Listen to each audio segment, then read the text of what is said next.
সবুজ। কি রে তুই না আমার লগে কথা কস না, আজকে দিয়ে হাইদা কথা কইতাছস। আরে আজব, এই জায়গায় হাইদা কথা কর কি হইলো? অনেকদিন পরে কোনো ফ্রেন্ডের সাথে যদি দেখা হয়, ওই ফ্রেন্ডের সাথে যদি আগে রাগ অভিমানও থাকে, মানুষ তো ওগুলো ভুলা কথা বলেই।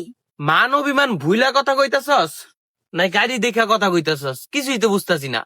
আজব তো, আমি তোর গাড়ি দেখে গেলে তোর লোকের কথা কইতে যামু? না আসলে মাইয়ার এমনই তো হয়, টাকা পয়সা গাড়ি গুড়ি দেখলে মাথা ঠিক থাকে না। যাই হোক, কই যেতেছিস তুই? আমি আমার বোনের বাসায় যাইতাছি। এই হন, এখন কিন্তু আমার লেভেলই আলাদা। গাড়ি গুড়ি কিনছি, টাকা টোকা কামাইছি, ওইনি ফইনি গুলো আর কথা কইতে ভালো লাগে না। তো নেক্সট টাইম আমার লগে আর কথা কইতে আইস না। কি ব্যাপার শান্তনা, তুমি গাড়ি তুলতেছো না কেন? তাড়াতাড়ি চলো, তোমার আবু অপেক্ষা করতেছে তো।